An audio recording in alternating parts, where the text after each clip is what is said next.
future trends, deep insights, industry leaders. This is the iGaming Next podcast with your host, Michael Pedersen.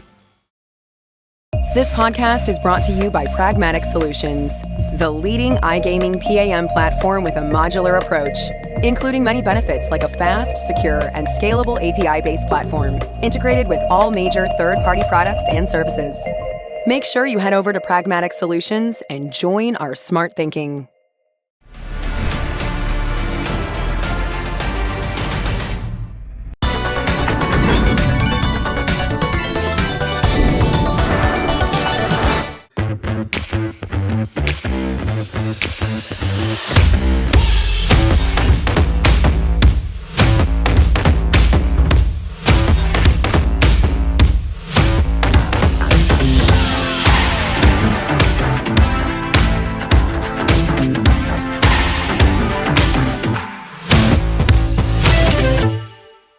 Hello everybody and welcome to the iGaming Next Marketing Podcast. Today we have a very big treat for you. We have Mike Cooper from Trinity McQueen in the studio, and it's going to be the second podcast around consumer research and customer insights. And Mike is very well versed to respond to all my silly questions because he's been doing this for many years. We're going to talk about why customer insights is important, and also what's happening at the moment with the macro environment we live in, the new UK white paper coming out, shifting from maybe more linear TV to organic content, and how you should think about research and understanding your consumers better in order to create a fantastic content plan. And we also speak about how small money and small time frame you actually need to get started with research. So do listen into this podcast, and I do hope you enjoy. Thank you. Hello everyone, this is Michael Pedersen back with the iGaming Next Marketing Podcast, and today I have almost a brother from another mother, at least the same name, Mike. How are you doing today? Not too bad, Michael. Yeah, I'm good there. Thanks for having me on. At least the naming we should figure out in this podcast. I think that should go quite well. Yeah. Shut me down as Mike. Yeah, exactly. You are based in Leeds, Mike. Am I correct? Yeah, we're in cold Leeds at the moment. Yeah, in the north of England. Yeah, we're recording this on December 9th, and I'm sitting in Malta, and outside my window I have 20 degrees. Not sunshine, but it's okay. You can go out in a t-shirt if you want. And in Leeds, Mike, what's the verdict? Minus something? It's probably. I had to scrape my car this morning, so scrape the ice off the windscreen. So yeah, it's the first real cold snap we've had this winter. So nice. Yeah, it's nice and warm inside there. No, okay. Yeah, it is warm inside. It is. Yeah, it's lovely in here. Yeah. I spent most of my time in Denmark when I grew up there, and it was exactly the same in winter. It was freezing outside and scraping the windows, but then when you came in, it was like so warm inside. It's crazy. People were in t-shirts and shorts inside, and here in Malta it's actually in reverse. So it's quite nice outside, but the houses are fairly cold in winter. So you sit in almost your jacket inside because the insulation has left a lot to desire down here, unfortunately. But yeah, that's my lasting memories of Malta from holidays as a child. Is I just remember the oppressive heat in the summer, and that's for me. That's for me as a 5, 6, 7-year-old. First foreign holidays. Yeah. During the summer months, we hit the 40 degrees and very high humidity, and it's a killer. So right now is actually very, very nice. Yeah. So yeah, but good. Good. Temperature and weather aside, today, Mike, we're going to be talking about consumer insights and why is that important, and also we're talking about sort of a let's say not really a new approach, but sort of approaching insights, or at least partly approaching it from sort of an attitudinal perspective and not always demographic or behavioral. So really looking forward to that. But before we dive into that, if you don't mind, Mike, just give us a brief background to your career, and also introduce Trinity McQueen as the company, if you don't mind. Of course, yeah. So yeah, I'm research director at Trinity McQueen. So who are we as an agency? Well, we're a full service market research agency. We operate across quite a broad range of sectors. So financial services, retail, FMCG, and betting and gaming. Hence why we're here today. So just trying to help you visualise what we're like as an agency. We're not a small boutique quality agency, but we're also not one of the big global data houses. We're right in that sort of medium-sized research agencies part of the market. So we're 50, 60 people, quant and qual researchers. I suppose we pride ourselves in giving well-evidenced, well thought through, and hopefully impactful advice to our clients to help them solve their communications and their customer experience problems. A bit about our ethos as an agency. So, what do we hang our hat on as an agency? Past couple of years, we've really been absorbing the learnings of behavioural science and using that to make our research programs and our approach to research better. So we know that we need to get to do great research. You really need to understand how people make decisions, so that the psychology and what people actually say in research isn't always a good indicator of what they actually do. People are not great witnesses of their own behaviour. So our toolkit and the methods we apply and use to answer questions, answer client problems, goes beyond that to try and sort of close that say-do gap to some extent.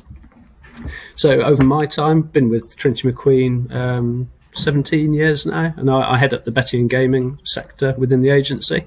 So my time has predominantly been spent in the UK betting and gaming space. I've worked with the big operators, small niche players that have come and gone. Some are on the rise. We've also worked with other industry bodies, so the people who fight for consumer rights and encourage responsibility in the industry. Spent a bit of time working with European markets and also in the States. So I've seen it from a couple of different perspectives and angles. So mature markets versus new markets. Markets where there's really tight regulation, markets where there's no regulation, it's a bit like the Wild West. And then I've seen it from different perspectives where, culturally, there's different perspectives towards the gambling sector. So that's a brief snapshot about Trinity McQueen, the work that we've done and I've done. Oh, fantastic. And going back to what people do and what people say they do, I think it's I found the quote here. It's Margaret Mead, I think, that said, "What people say, what people do, and what they say they do are entirely different things." Exactly. Yeah. It's we're it's really conscious in all of the research programs that we set up that if you go out and ask sort of blunt questions to people, you'll get an answer, but you won't get a real understanding of why people behave in certain ways. So without getting too researchy, that forms the bedrock of how we tackle problems. You can't just rely on people telling us, giving us answers. You have to work a bit harder for it. And that's our bread and butter.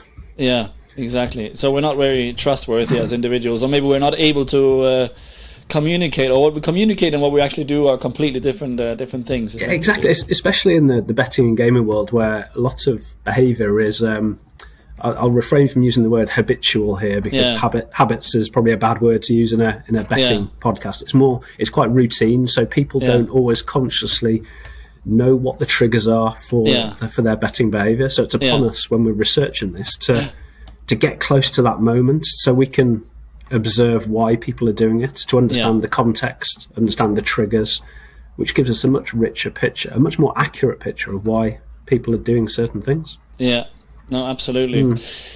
Well, I'm so happy that we're doing a podcast, Mike. So first of all, this is the second episode where we sort of dive into customer insights and sort of the research side of things, and it's a bit of a passion point of mine, as I think. So I've been in the industry for about 15 years now, and I've seen many different applications or lack of application in the research side of things, and I've seen the immense impact this can have, and in my opinion should have, on a company and how they approach, be it product development or marketing or advertising or whatever it might be, right?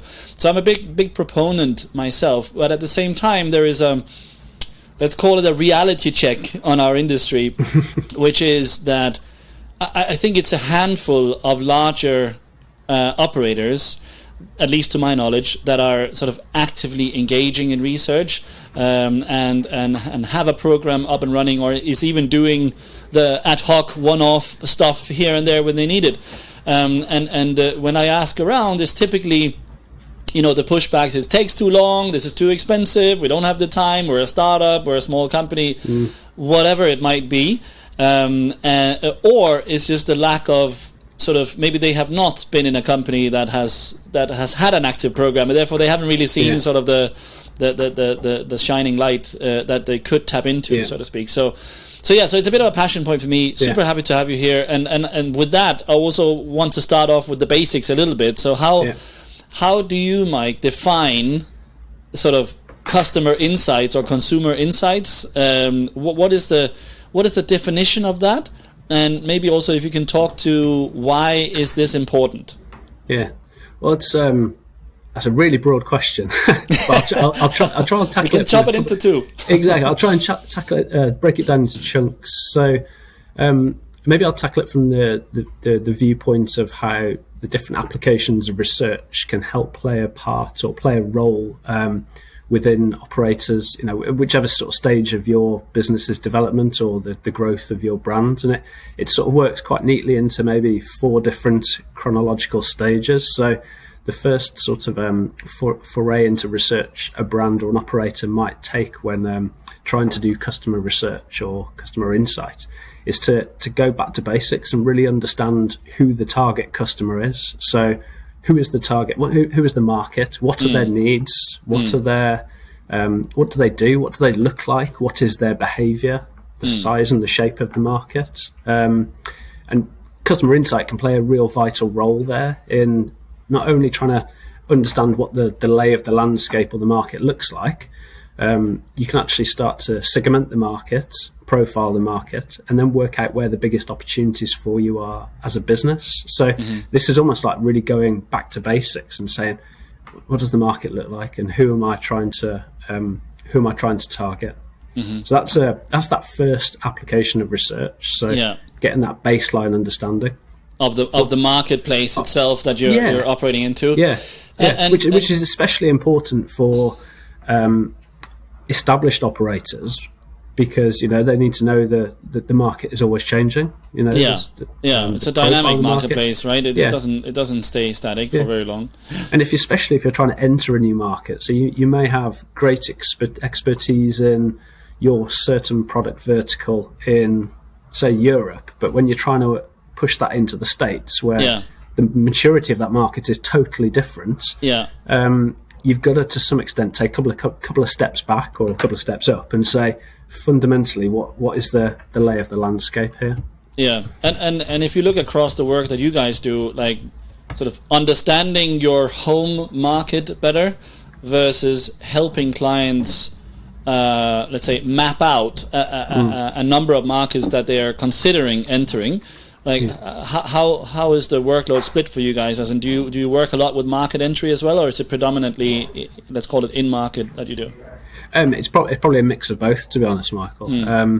We in the UK market, it's a mature market, so we find ourselves constantly working with clients to try and, I suppose their challenge is it's not about necessarily growing the market, because that's sort of like grey area. It's more about how can me as a brand owner or as an operator, how can I steal share from my key competitor? So if a regular punter's got his £100 a week betting wallet out ready to bet, how can we steal some of that share? They're the typical challenges we work with in the UK market. If you take the flip side of that, going into the United States, the new market, and it's a very immature market. We're almost going back to basics and saying, what is it that would encourage people to bet in the first place? So exactly. Much earlier on in that journey. No, that's understood. So that sort of that covers my first sort of application of research. So once you've got that fundamental understanding of your market or who you're trying to target, you can then start to build products and services around the needs of those people. So that's where different types of research, such as product innovation research, co-creation, proposition development, and proposition testing research. They're all the things that we can use as researchers in our research toolkit to try and ensure. So what's the point of that? The point of that is to try and make sure that what our clients or the operators, what they're building from a product or a service or a game or a functionality perspective, is actually, it has a purpose and fulfills a need that the end customer wants. So if I'm trying to link it back to that analogy of, you know who your customers are, you know what their needs are, you've then started to build relevant products and services around those needs. So you'll find a lot of clients go through that journey. Yeah, exactly. Okay. And looking at it from I guess looking at it from a gaming operator perspective, what would you say when they sort of don't understand the importance of this, or they undermine the importance of it, as in you get the pushback, it's too expensive, we don't have time for this, whatever it is, like what's the counter pitch to why this is important, and sort of the business impact that they could see if they engaged? Yeah, I think you do find that organisations that are maybe not as further down the track in their research journey will make a lot of decisions based on sort of maybe myths or misconceptions within the business. So industry lingo. They've been in the industry for 10 years and they heard something here, and it just stays on. You just live your life like that. 100%. And the people that work in the industry, so a lot of the information out there will have been true at a certain point of time, but we always know that things change. Like I've said a couple of times, that the context of what the industry is butting up against regulation, consumer sentiment, consumer spending patterns, what the political and the economic state of, in the UK, we're in the middle of God knows what we're in the middle of, recession, sort of, inflation. What do we call it these days? Yeah. I don't know. So you see, what may have been true at one point in time is probably maybe incorrect now. So you can be the risk of making bad business decisions because you haven't got that up-to-date finger on the pulse of what who the market is, what the market wants. There's a massive risk, because you can guarantee that if you're making bad decisions, your competitors are either going to be making bad decisions similar to you, or they have got the finger on the pulse and they're making smart decisions. And in an industry where a couple of percentage points market share, especially if you're some of the big operators out there, a couple of percentage points market share up or down can mean a lot of pounds. No, literally. So if you're not engaged and you lose sort of track with the market, even a 1% off or 1% step back, and your competitors are engaged and they're taking 1% forward or more in tune with the market and building needs and building according to that, there's suddenly a 2% gap, and that gap can be significant for especially the larger operators. Yeah, exactly.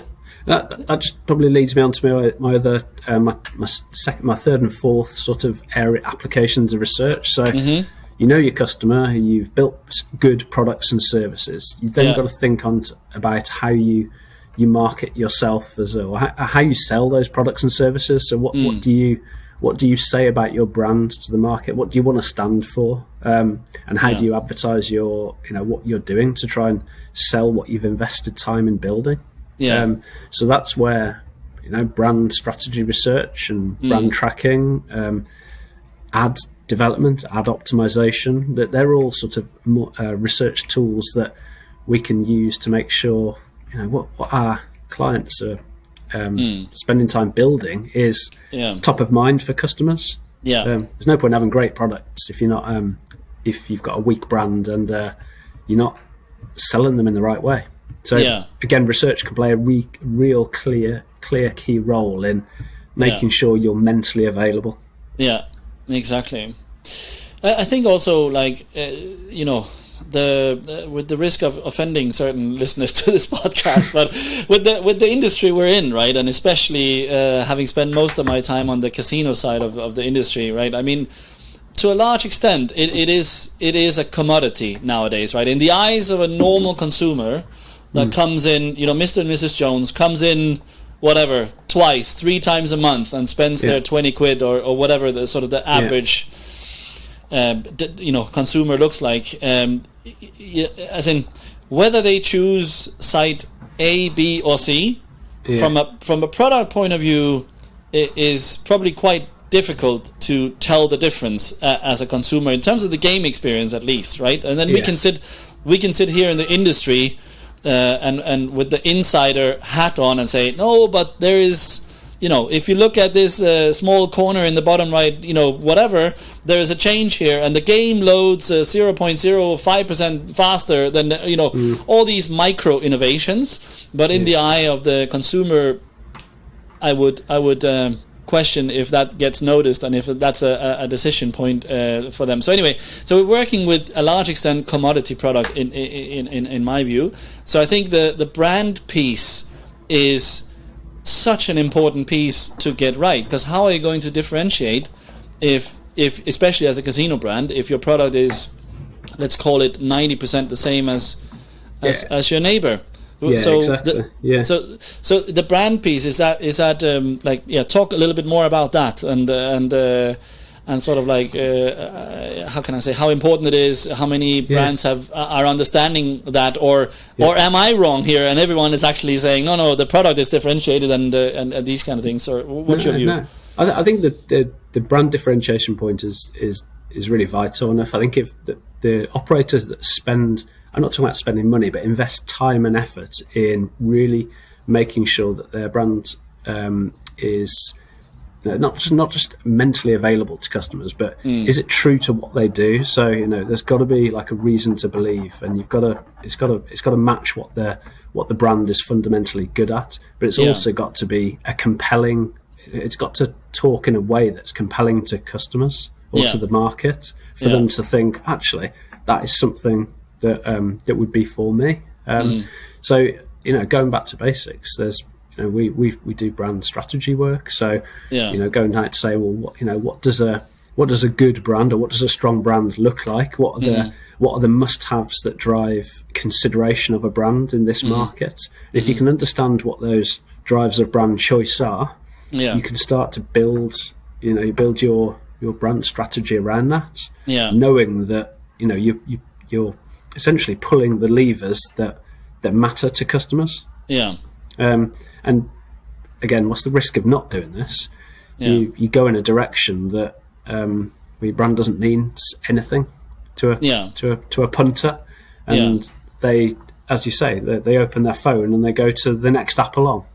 Yeah, exactly. And if I have to zoom out a little bit on our industry and maybe draw a comparison to other industries. So if we jump into the world of apparel or shoes for a second, and we look at a brand like Nike, for example, right?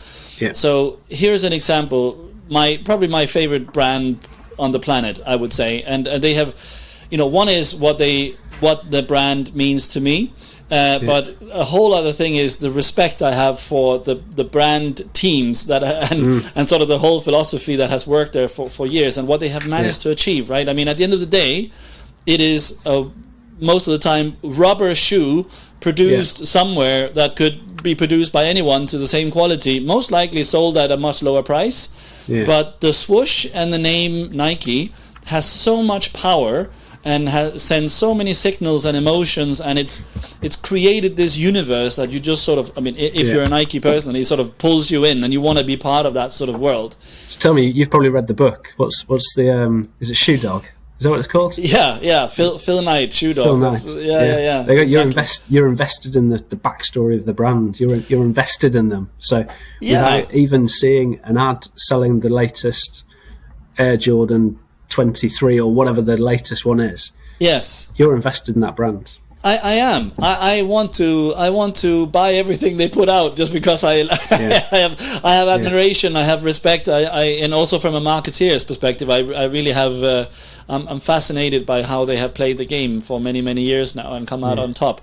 But that's just as an example of where the product really and truly is a commodity, and your emotional connection is with the brand.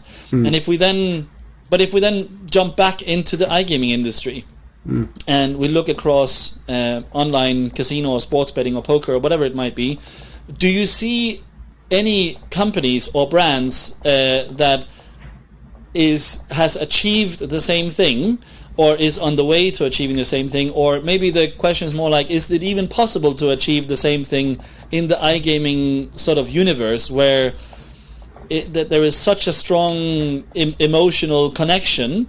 Is that even possible to achieve when the product is gambling effectively as opposed to shoe or apparel?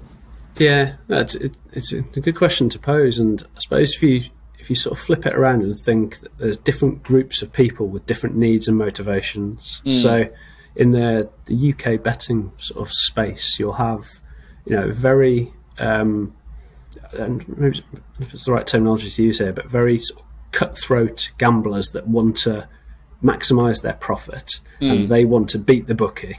So their sort of fundamental set of needs would sort of gravitate them towards a brand that would potentially offer the best odds. Whereas you've got the more social, casual bettor that wants a bit more of a flutter, and has more of a sort of like social sort of entertainment sort of. They're in it to be entertained. Yes, they're sports fans. Yeah, the betting is like it's just part of that experience. The big win versus the entertainment pull, so to speak. Yeah. So for those people, I think what they're looking for and what they gravitate to in a brand is more of the, they're less about the cutthroat odds. They're more about the sort of the accessible brand feel that they feel that they can engage with a Sky Bet brand, for argument's sake, whereas the hardcore punter might be more inclined to go to more of a cutthroat brand that can offer slightly better odds. You see what I mean? Yeah, no, for sure. It all the magic is in the grey. It all depends on the different. So are we saying, Mike, that in the world of shoes, everyone to a large extent is in the same boat? They're looking for a piece of footwear to keep their feet dry and safe and comfortable. And whereas in the gaming industry, there can be two very different approaches. One is, like you're saying, the two main ones, I guess, is I'm in it to win it. Like I'm looking for the big win, and it's a monetary thing. Or I'm in it for entertainment, and it's a way for me to relax or add 5% more excitement to that football game or whatever it is. Yeah, I think so. Yeah, and there's other variations of that within. So it's not as clean cut as social versus win money. There's different ways of looking at it, and I think from the work that we've done in the space over the past 5 or 6 years, that's become really apparent, and it's sort of started to I think it's opened our eyes and to some extent some of our clients' eyes that we shouldn't just be looking at their customers through the lens of, well, they're horse racing customers and they spend they bet on horse racing every day, so let's just identify those people and scoop them up with more enticing offers. If you can start to sort of go away from looking at that sort of just pure, quite not bland, but quite profiling behaviour, if you can start to look at it from an attitudinal and a needs and a motivational perspective, you obviously need to overlay what the behaviour is there, but you can start to look at the market in a slightly different way. You can start to look at how well your products and services as an operator are fundamentally meeting the needs of different segments, which then tells you, actually, well, there's a gap in our product portfolio that we need to fill to keep up with the competition. But the holy grail here is that you identify real unmet needs in the market where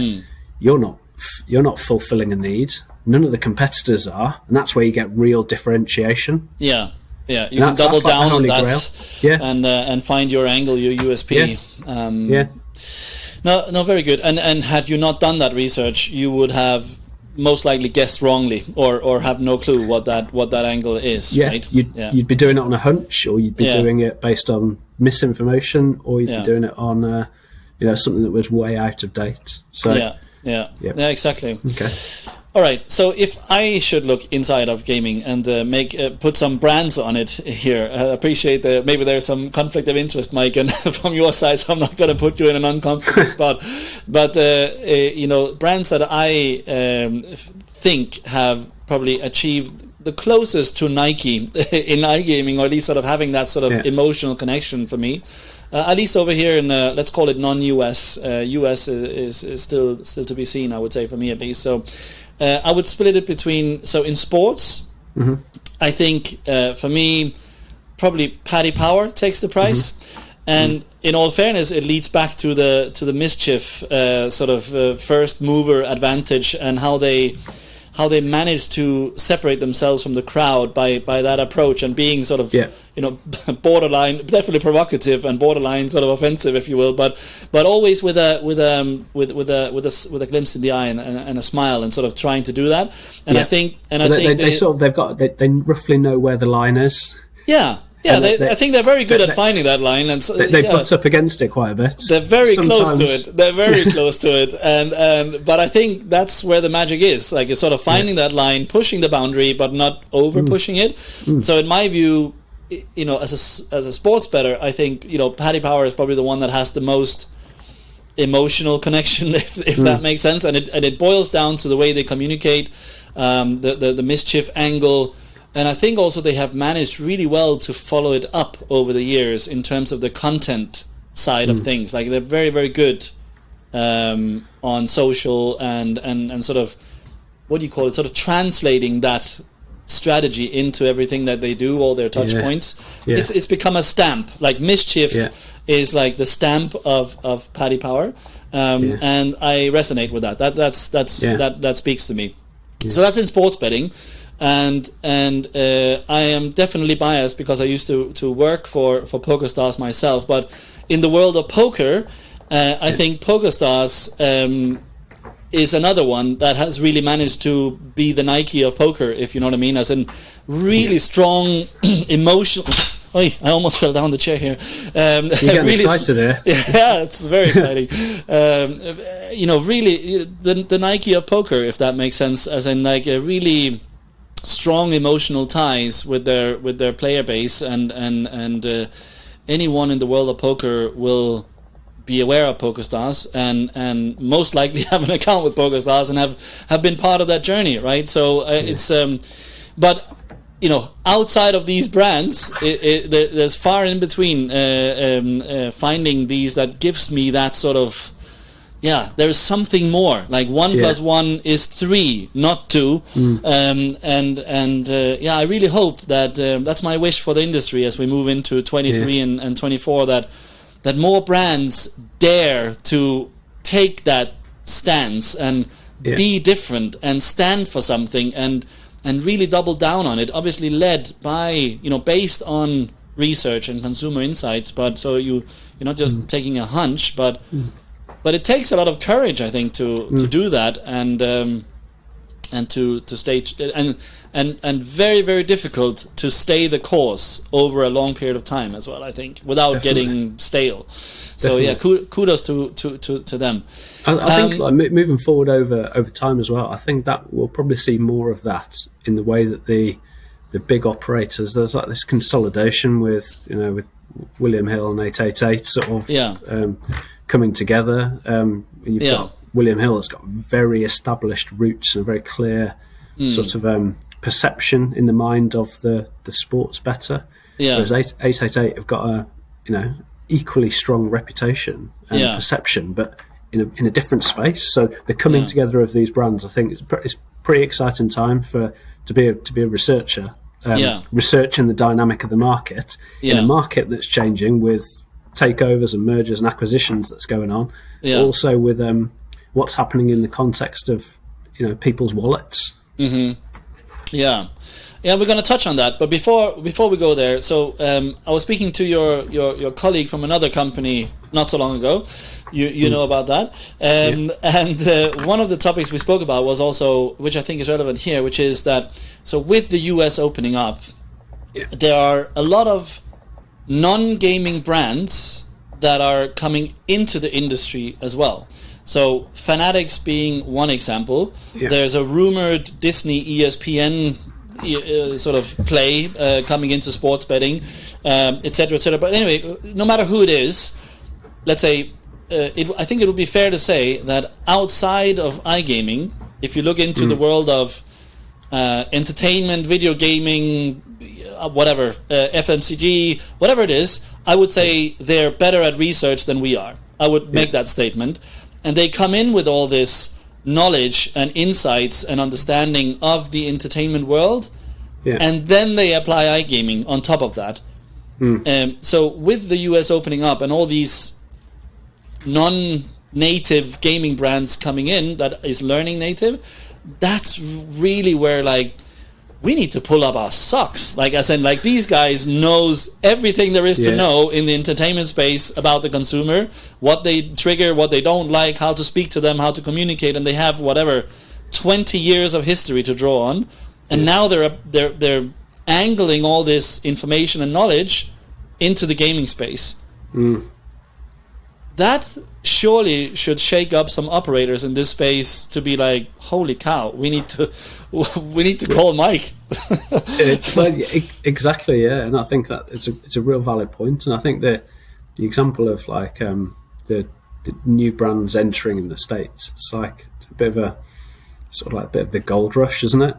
People flocking over there, and it's almost I think there might be a bit of a perception that actually the size of the opportunity is so great, we can probably, I'm not saying afford to skip the research, but there's so many people out there that are involved in sports and have an interest in active sports and sports content, that if we cast the net wide enough, we'll reap the rewards. But that will yield sort of short-term success. But there'll be a lot of other brands doing that as well.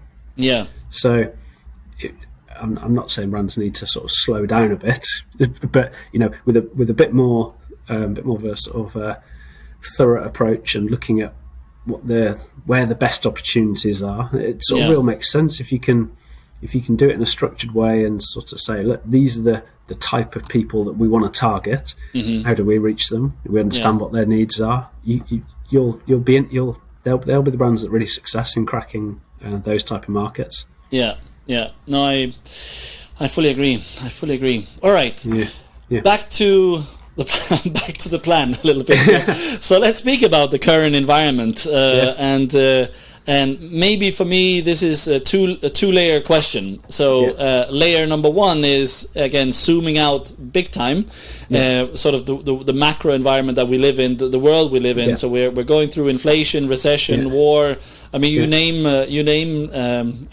just came out of COVID. I mean, name a challenge, and we've probably gone through it or is going through it at the moment. So that's one layer, and how does that impact, let's say, the consumer and therefore the brands trying to reach the consumer? Let's start there, and then we'll take the second layer after. So cool. How do you see this affecting the world of gaming? Yeah, well, we know whichever sector we're operating in, whenever you're trying to understand consumer behaviour, you know that the context of how they're making their decisions is a huge driver of what people actually do. So gaming and betting and gambling is no exception here. So the best example I can sort of talk through here is, we're right in the middle of the World Cup. There's no sort of like precedent on what a Winter World Cup looks like. None of the operators, no research agencies can say this is what a good Winter World Cup looks like. So we've all come into it with a bit of not our eyes. We come into it looking, trying to understand how we're gonna fare here. So we did some studies over the past couple of months to try and sort of like get under the skin of people's or punters' intent to bet. it all comes at a time when there's government U-turns in the UK, legislation, which I'm sure we'll touch on in a bit. That's totally changing and tightening up. We've got the recession, inflation's right up here. It's not going to go down anytime soon. Yeah.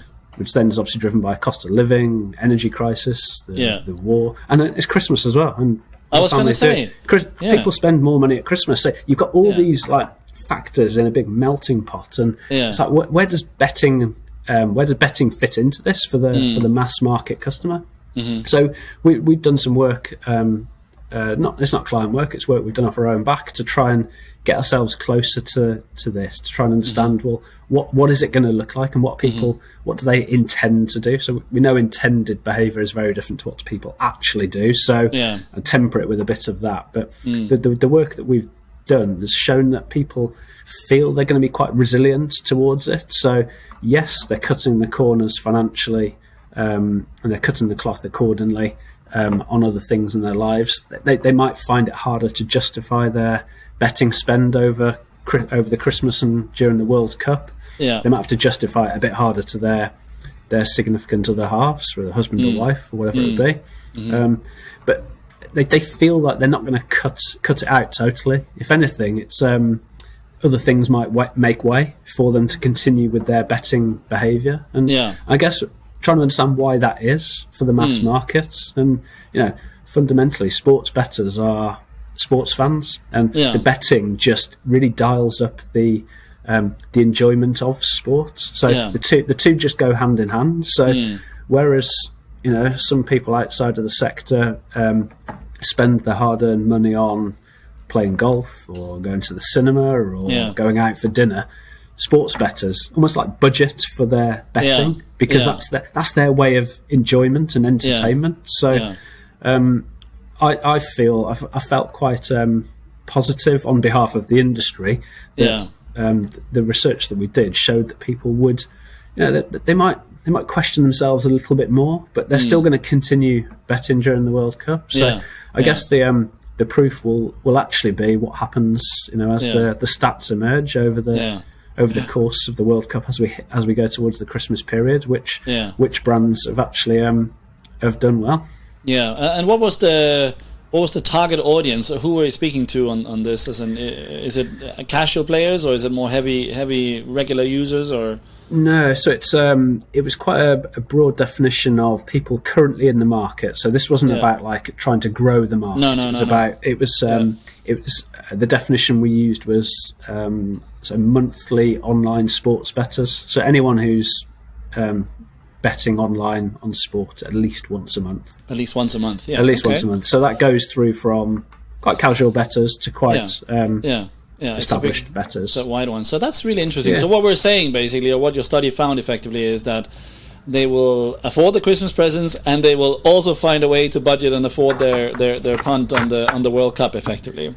That's exactly what it is. So I felt quite positive about that, and I think that's quite a nice conversation to have with our betting clients, because I'm sure they were, over the past couple of months, they've been having the same sort of nervousness around, what money's going to come our way out of people's wallets, or are they just going to totally cut back?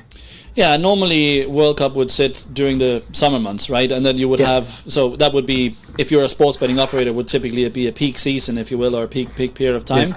And then you would have another peak period of time sitting around November, December time, so you would have two. Now sitting them back to back with each other will how will that play out? So I guess the proof is in the pudding. Exactly. The other interesting sort of timing point of view is that there's obviously over in England, Premiership football is the big betting sport in terms of football betting. Obviously there hasn't been any Premiership football for the past 2 or 3 weeks, and there won't be until for a few more weeks. So those first couple of weeks of the new year could, in theory, look like the start of the typical season. So that's a real key point for the operators to make sure that are they engaging with their customers in the right ways, talking about the right things at the right time. Yeah, I agree. Very good. That's super interesting. Okay, so with what you're saying as well, and especially going through recession and inflation and stuff like that, there's this good old saying that the at least in the investor community, that gambling is recession proof, or sort of and pandemic proof, and everything else proof. It's like the silver bullet in many people's minds. But hearing at least the study, maybe there is something to it, even though World Cup is next to Christmas and we're going through a recession and people are debating, how much to put on the heat this month in our house. There is still budget for a good punt on World Cup. Even in the pandemic period when there was no sport to bet on, physically there was nothing people could bet on unless you were keen on betting on some far Middle Eastern low level football. Series 7 table tennis in Kazakhstan. No disrespect. Exactly. It's a lucrative market. People swapped their sports betting behaviour, and that's why we saw some of the online poker and slots and casino games. People wanted to get their entertainment and get their fix in a different way. Yeah, and massive boost for virtual sports as well, and NFT horses and what have you. All sorts of funky stuff. Okay, cool. Zooming in a little bit more. So especially in the UK, there is a rumored white paper coming out soon and tightening up of we expect tightening up of regulations in everything, I guess, from both product perspective, but definitely also the advertising side of things. And so what do you think is going to come out, and more importantly, what should brands do now effectively, or do differently in anticipation of this? It's a really interesting area, and I think like over the past 6 months there's probably been like 4 or 5 different sports ministers that have this new gambling act has sort of fallen under their responsibility. So who knows which way it'll go, but we the only thing that we do know is that there will be more scrutiny on the industry. And if I was an operator starting to think about what I should be doing right now, if you've only just started thinking about it, it's probably too late to some extent. Worst case scenario is the industry comes down on operators like a ton of bricks, really sort of tightens the grasp on what they're able to do and how they're able to advertise their products and services. But I think one of the big trends that I have seen over the past few years, and this is not just from work in the industry, but also from me as a sports fan as well, is that people are consuming the sport in a really wide and different range of formats. So it's long gone are the days where I'd just sit down and watch the football on a Sunday afternoon, watch Match of the Day on a Saturday night, or whatever it would be. Yes, football fans want to see what's going on the pitch, but I've also got that real interest and engagement with what I'd call this like stories around the game. What is it about aspect. What makes the players that wear the shirts tick? What really goes on behind the scenes? And I think the things that are working at the moment, if you look at a lot of the content that you see either on YouTube or wherever it would be, so Gary Neville and his I think it's The Overlap is the one that sort of gets quite a good bit of attention. So that's a Sky Bet sponsored piece. And William Hill have got one called, I think it's called Stripped, which is again a couple of high profile YouTubers talking about the game. You've got stuff in the World Cup and the Euros with I think it's called The Lion's Den. So it's the guy Josh Denzel. So he's sitting there interviewing the England players about what it's like to be in the England camp around the World Cup and the Euros. And it's like, for me as a sports fan, I want to see Jack Grealish sort of stumble over his words. And I think a lot of sports fans, they crave that type of content. So that poses like a real opportunity for the operators to engage with people. So there's this, real this big audience. If they can reach in quite effective ways, in big numbers, and if they can sort of piggyback onto that fan engagement, and then sort of to some extent make their brand salient and make them themselves top of mind, I think they're the ones who are going to be the ones that win out in the long term on this. Yeah. So what you're saying, I guess, is it's not just the game in and of itself is almost like too boring or not enough yet for the by way of entertainment for 2022. And there has to be more to it, as in, or at least the consumer will seek out the content, the commentary, the Twitter comments, the whatever. It's this whole universe that you need to create, and the better you are at engaging and facilitating and being the conduit of that universe, that could be an opportunity for the operator. Definitely, and like my own experience here. Like, again, there's no science behind this, but if I was going to say a couple of years ago, I would spend 10 hours a month watching sports, watching football on TV. I probably find now I'm probably spending 5 hours watching sport, actual football, and 5 hours watching all the other stuff that surrounds the sport, which is the opportunity for brands to, how can they win me and engage with me, and then make their brand top of mind. So when I come to bet or whatever it is, or open my phone app, why is brand A more top of mind than brand B? Especially if they're not allowed to do it by big, expensive budget, above the line TV campaigns and shirt sponsorship. All the tried and tested things that have worked for years and years that might not be here. Yeah.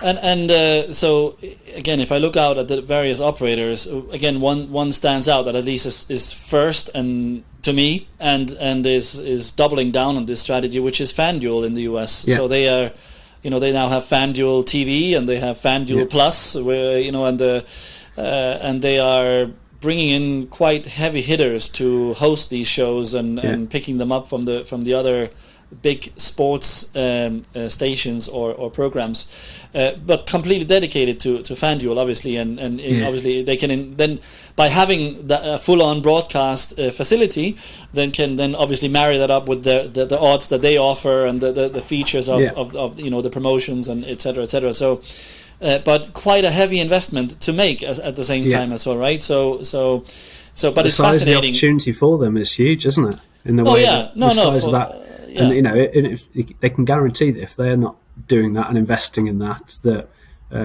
is the next one along, DraftKings or whoever it would be doing that. Yes. And then they'd be the ones reaping that financial reward. Yes, absolutely. So I think it's spot on. I think it's absolutely this content strategy, content future. That's where the magic lies. Yeah. Cool. All right. We also in our prep call we also spoke about a number of other things. And we're kind of tying it in to this topic as well, but sort of the shift from linear TV into more sort of organic content, if you will, and how to get your brand in front of these key moments effectively as they happen. I guess. From a Trinity perspective and sort of from a consumer insights and research perspective, I guess it's more like, in your experience, like how much are brands aware of this? How much do they research and try and understand that space? Or as an industry, are we already doing this to a large extent and we're pretty good at it? Or like, what would be your sort of verdict on us as an industry, so to speak, and how do people work with this? I think the industry is.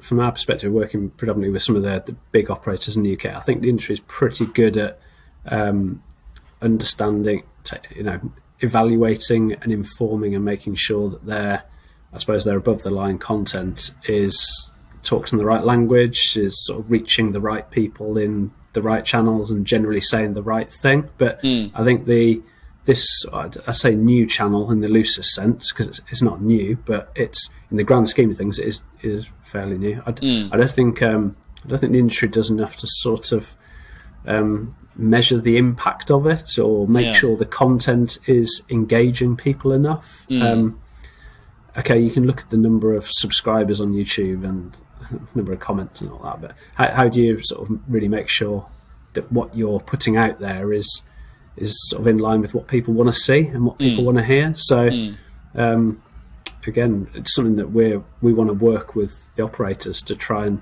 evaluate that content. So we as an agency, we evaluate TV content for some of the big broadcast and production media clients. We'd love to be able to do this with some of our betting clients to evaluate, how well does the Sky Bet overlap, Gary Neville's overlap, how well does that meet consumer needs, and which parts of that sort of social content really sort of captures the attention of the sports fan. Yeah.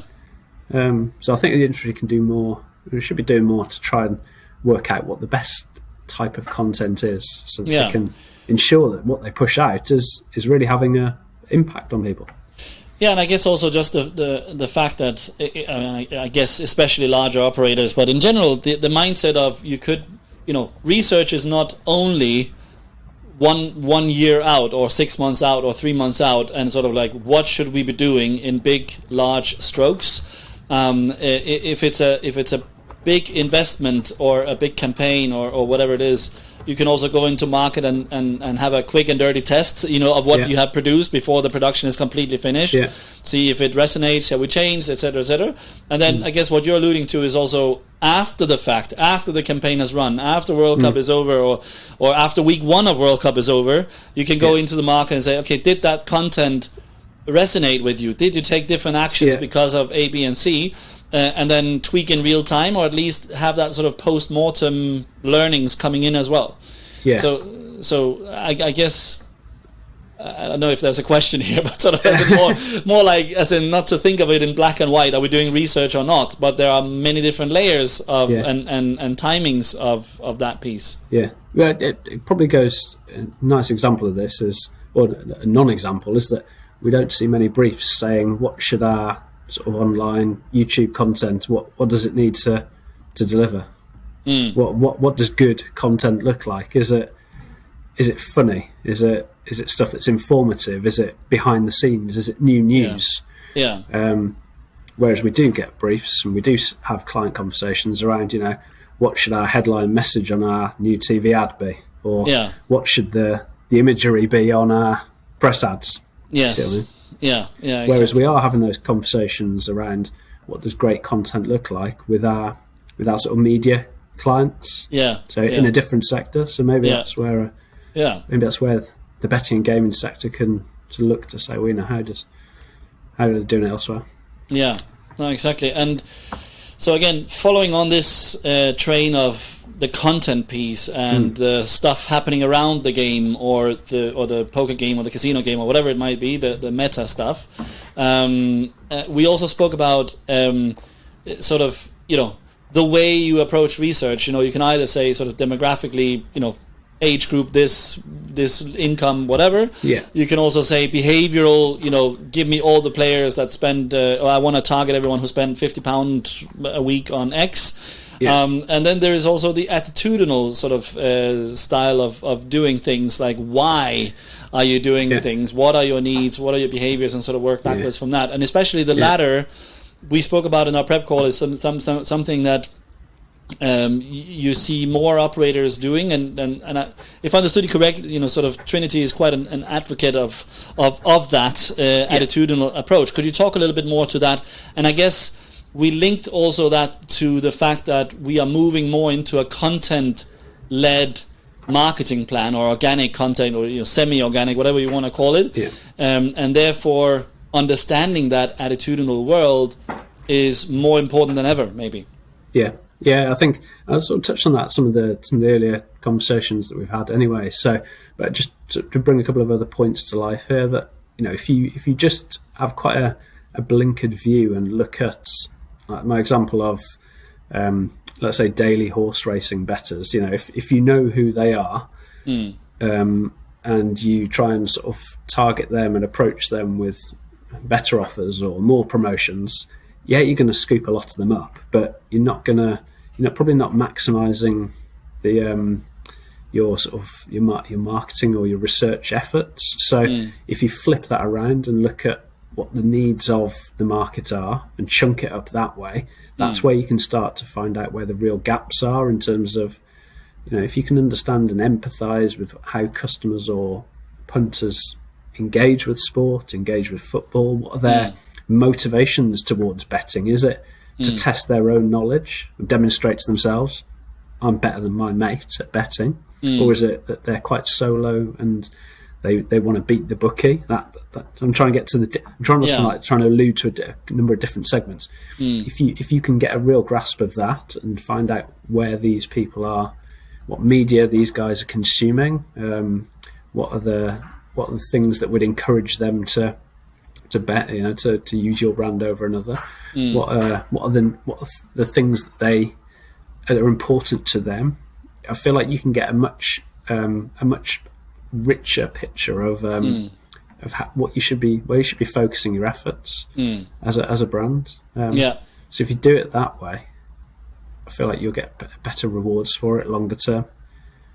Because if you understand the needs and the motivations, you can talk to people in a different way. So just because someone's a daily horse racing bettor, you don't know what the hell their motivation is. And so as a marketeer, how can you effectively talk to them? What language do you use? What are the things that you need to try and trigger the behaviour? Well, if you understand what motivates someone, exactly. You can angle it and be much more contextual and relevant to them. And this is why I go back to. So if we were in the world of TV and it's a 30-second spot that goes out, unfortunately most don't have the luxury to slice and dice that in 50 different versions. And how would you even target and broadcast that in linear TV so it hits the target audience? However, when you move into organic content and you have a myriad of social platforms and you have whatever guerrilla marketing and a lot of channels to play around with, then suddenly you can become much more contextual and a much more let's say micro segments, and therefore it becomes increasingly important to understand that. And if you do understand it, you can literally write copy, or nowadays you can ask Chat GPT to write the copy for you if you're a believer in that. Then you can literally talk as if you were their best friend to some extent in the way you communicate, and therefore hopefully bigger impact, I guess, in the right places as well. So the casual social bettor is probably likely going to engage with sports content on Facebook, for argument's sake, but the hard-nosed, I want to beat the bookie, I want to make profit horse racing bettor, it's probably going to be somewhere else. Racing Post, printed out, old-fashioned Racing Post. That's it. Who knows? Something. But if you can reach the right people in the right way and talk in a language that's motivating to them, that's the holy grail. That's it. Okay.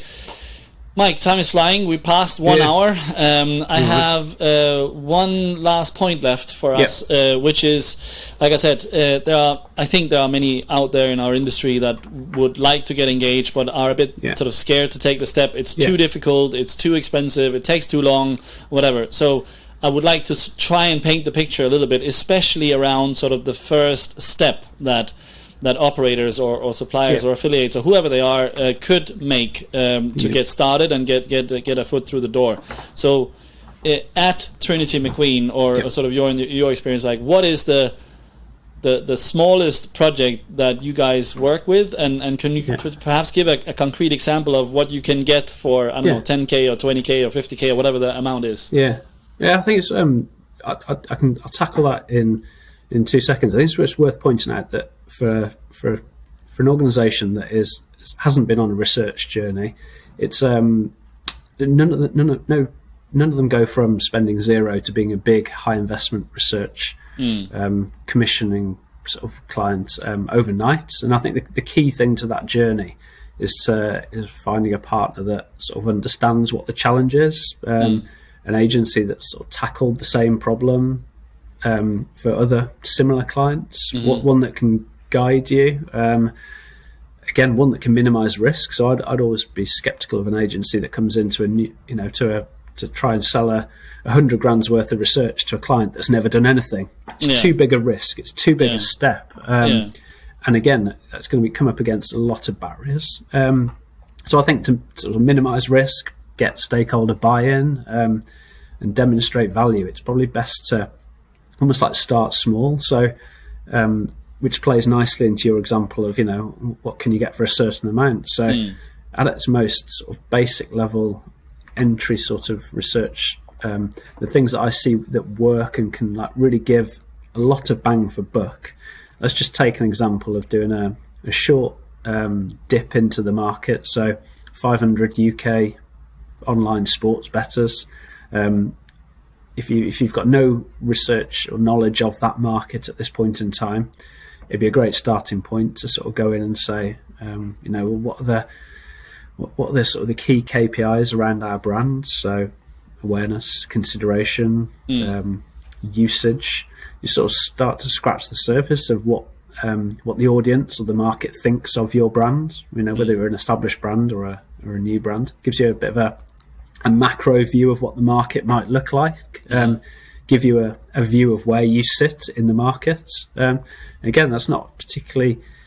It's quite a cost-effective and quite a quick way of doing that. So, a couple of weeks, 10 to 15 grand, and you can have that sort of snapshot view of what the market that you're operating, that you're either trying to enter or you're trying to.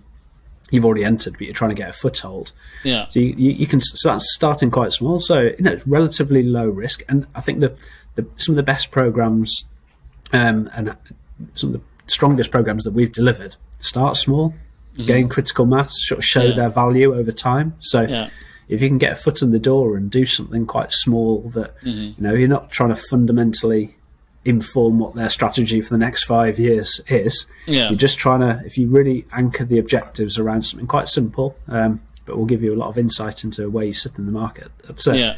You wouldn't be far wrong from doing something like that. So it gives you the opportunity to. Oh, Garrett, sorry. No. Just to summarize, so sort of 10 to 15,000 pounds in this case, 2 weeks worth of time, and you could actually take a small survey to 500 sports bettors in the UK, for example, and get some insights coming out of that. You could do it from a market perspective. You could even again, you could take that on. You could develop that a little bit further with a bit more investment and say, okay, well, what are the things that drive consideration in the market? So you can start to do something a bit more scientific. Again, it's quite accessible to clients that have never done research, but you can start to say, well, if you want to you want to push people from knowing about your brand to considering your brand, what are those levers that we need to pull? So there's work that can be baked into into those type of programs that help flesh that out and give real clear guidance on where you sit, but how you then progress. Okay, very good. And the opposite end of the spectrum, sort of if money is no issue and time is no issue, like what is some of the, obviously without naming names, what are the sort of the biggest projects, or sort of how big of a Rolls Royce with bells and whistles can you possibly buy from Trinity McQueen? Yeah, well, I guess some of the work we've done, just anchor this back to how I described at the start of the session today, where research can play a role at all stages of a brand's development. So segmenting the market. So you talk about doing a needs-based segmentation, understand what people need. You then start to say, well, actually, these are the segments that represent the biggest opportunity for us as a business. We build out a really strong, compelling brand that talks in a language and sort of resonates with those audiences. You then go and track how well your brand is being seen by those audiences, always throughout the period of a 12-month.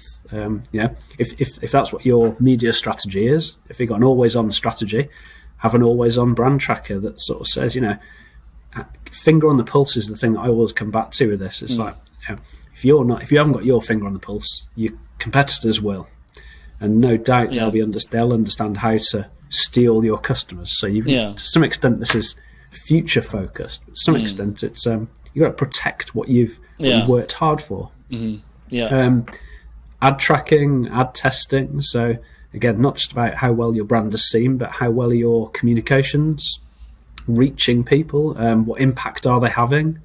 Are they being seen by people? Goes back to the point around the YouTube and the social content, is it what's cutting through, what's having an impact, what should we do more of, what should we do less of? A real strong ad tracker and brand tracker will help that. And then you've worked bloody hard to sort of win these customers and build your share.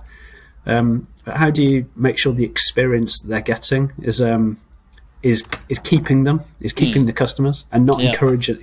A poor experience is a reason to go elsewhere. So you've probably got 4 or 5 different pieces there that could be £500,000 worth of work at least. But that's by no means would I be an advocate of going into a new research client that hasn't done much, trying to say this is what you need, because credibility would be wiped away straight away. So I always like to have that sort of mentality of start small, really demonstrate value, take people on a journey, build appetite and enthusiasm for research, so that the outcomes to some extent speak for themselves. Not just coming in and saying, look, you should do this, this and this, which it's not the right way to do it. I agree. Very good, Mike. I think if I should make a final conclusion or comment here, I would say, at least in my experience, look, we spend so much money on trying to build products and marketing and advertising, whatever. You can take that down to 95% of your budget, okay, and then carve out the minimum 5% of your annual marketing budget and allocate it to research and understanding your markets or the markets you're about to enter, understanding if your products are hitting the spot, understanding if your advertising is resonating with the audience you're trying to reach, etc., etc. Try and carve out that 5%, get it done, have something to work with, and then reach out to Mike or any other research agency that can help you with that. Mike, if people want to reach you, what is the best way of doing that? Do you want to share your email, or you have some do people send a pigeon? What do they do to reach you? Email is probably best. Email is the better. Okay. What's your email address, Michael, if you want to share that, or how do people find you on your website or on LinkedIn, or what do they do? So people can find me on LinkedIn. So Mike Cooper at Trinity McQueen. And my email address is m.cooper@trinitymcqueen.com. Trinity McQueen website is trinitymcqueen.com. So there's numerous channels. If you remember my name and the company, then you can't go far wrong. Fantastic. Thanks, Mike. Last but not least, who's going to win the World Cup? Prediction. England. It's coming home. Good. It's coming home. It's coming home. This time it's going to happen. All right. I'm going to leave it at that, Mike. Who do you think? Who do you think's going to win it? I was going to say Denmark, but we were out. We're out. We're not going to win anything. So it's not going to happen. Who is it going to be now? I can't tell. I think it's. I'm not going to give a prediction. I'm going to say England as well. Maybe. England is coming home. I'm happy to hear that. Coming home to England. Mike, thank you so much for your time today. It's been a pleasure, and can't wait to talk more soon. Hopefully. Yeah. Thank you very much, and I hope it's been useful. It's given some interesting viewpoints we've kicked around. So thanks for inviting me on. Absolutely. Thanks. Keep in touch. Have a good one. Cheers. Take care. Bye-bye. Bye. Bye.